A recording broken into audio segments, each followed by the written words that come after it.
Ashama harka fuunee akkam jirtu kabajamtoota hordoftoota caffee miidiyaa nagaan keenya kabajaa isin qaqqabu jecha oduu odeeffannoo wixataa irraa isin biraan ga'uuf qabannee dhiyaannee jirra hanga xumuraatti nu faana turan affeerraa keenya. Mootummaan naannoo Oromiyaa fi ajajaan waraana bilisummaa Oromoo giddugaleessaa duraanii waliigaltee nagaa mallatteessan pirezidaantiin mootummaa naannoo Oromiyaa obbo Shimallis Abdiisaa fi ajajaan waraana bilisummaa giddugaleessa duraanii sanyii nagaasaa waliigaltee nagaa mallatteessanii jiru. Pirezidaantiin mootummaa naannoo Oromiyaa obbo Shimallis Abdiisaa saganticha irratti waraanni bilisummaa Oromoo waamicha uummataa fi mootummaa simatanii qabsoo karaa nagaa filatan galateeffatanii waldhabdeen keessoo Oromoo diinotaaf karaa banuu irraan kan hafe Oromoo faayidaa homaa akka hin qabne kaasaniiru.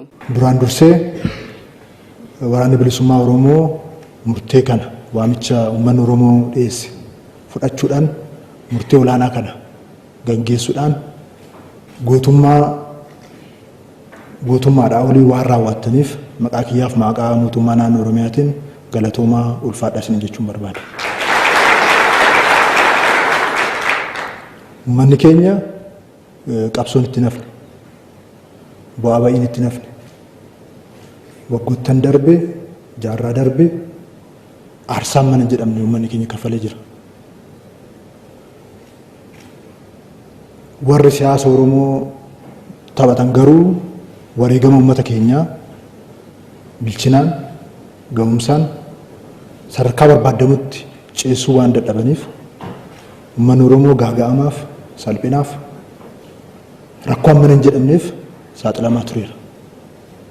Keessattuu waggoottan darban rakkoo keessoo keenyatti uumameen rakkoo akka Oromootti uumameen diinni kaanis harka keessa naqatee Oromoon akka xiqqaatu qe'een Oromoo qe'ee salphinaa qe'ee dhiigni itti dhangala'u qe'ee namni irraa dheessu akka ta'u ta'ee jira. Kun madaa diinonni keenya nurratti raawwatanii ol madaa hamaadha. Maaliif kan wal gaaga'aa turre kan wal miidhaa turre obbolaa lamaadha. Miidhaa kana keessa darbuudhaa ol miidhaan hamaan hin jiru.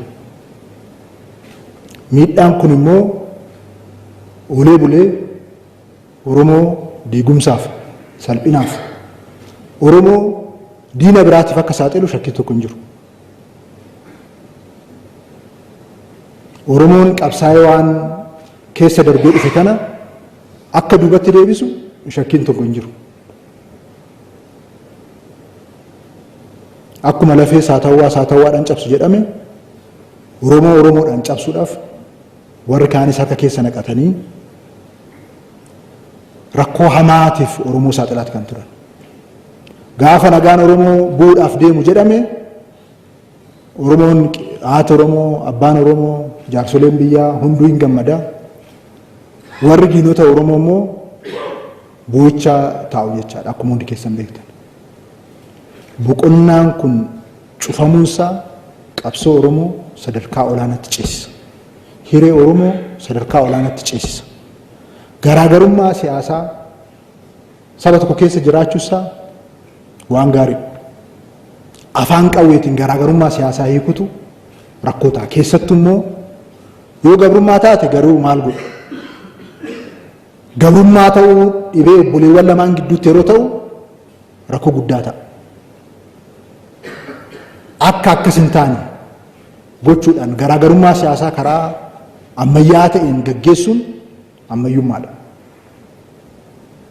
Kanaaf Oromoo gidduutti miidhamni akka hin uumamne hireen Oromoo sadarkaa biraatti akka ce'u qabsoon Oromoo karaa akka qabatu qe'een Oromoo waan isaaf malu akka argatu gochuudhaaf waliigalteen har'a taasifame kun injifannoo olaanaadha. Hiikoonsaa hiikoo olaanaadha. Seenaa uummata Oromoo keessattis bara baraaf dubbatamaa jiraata. Kanaaf warri har'a kana murteeffatanii dhuftan dhugaatti isin gootota keenya baay'ee isin kabajnaa baay'ee isin ulfeessinaa baga nagaan dhuftan isin jechuun barbaada. Gama biraan ajajaan waraana bilisummaa Oromoo giddugaleessaa duraanii obbo Sanyii Nagaasaa kan nu fide waamicha uummanni taasise simachuu fi dararaan Oromoo hafee nagaa Oromiyaaf yaanneti jedhan. Kan na fide yoo jiraate rakkoo gidiraa uummanni Oromoo guyyaadhaa gara guyyaatti dhandhamaa jiru imimmaan haadha hiyyeessaa imimmaan xiqqaa guddaaf uummanni Oromoo ta'e biyya isaa irratti dhalatee jiruuf jireenya dhabuu mitiitiin nama ta'e jiraachuun waan argitee mallattoo gaaffii keessa nama galchuu fi uummanni Oromoo inni qaamaan nu argee rakkoo isaa nutti haasa'a.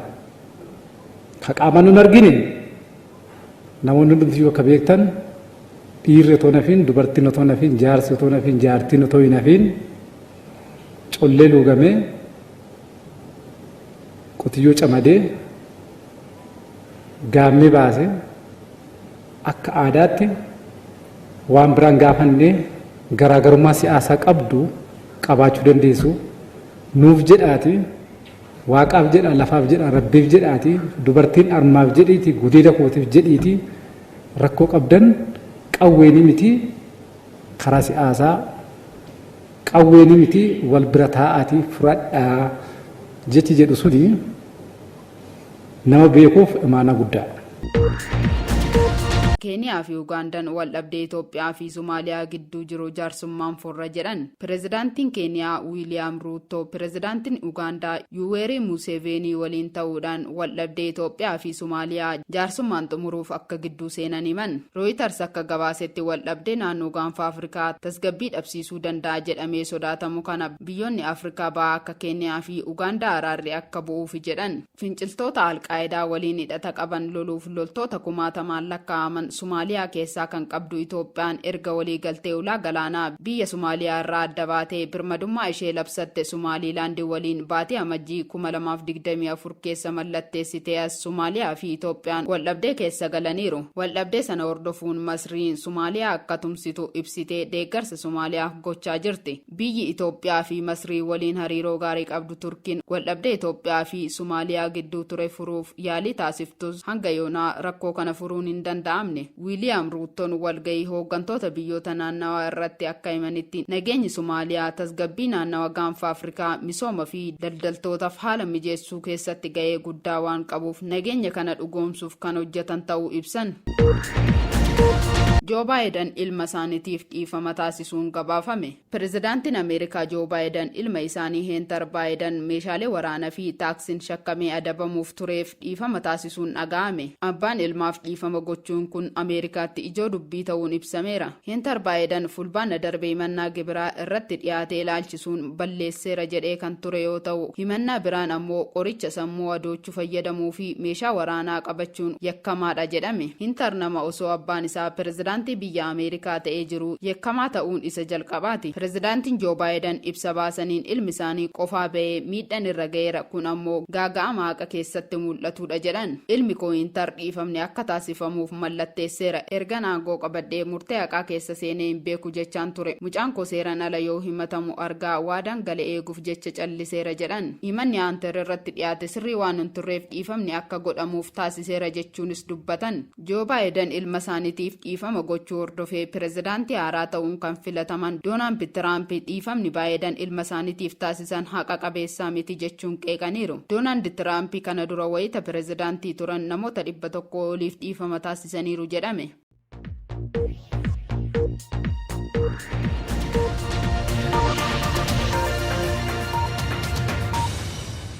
Egaan kabajamtoota hordoftoota caffee miidiyaa oduuf odeeffannoo wixataarraa keenya kana fakkaata ture hanga xumuraatti nu faana turuu keessaniif galatoomaa jechaa qophiilee caffee miidiyaa afaan waliin turtii gaarii.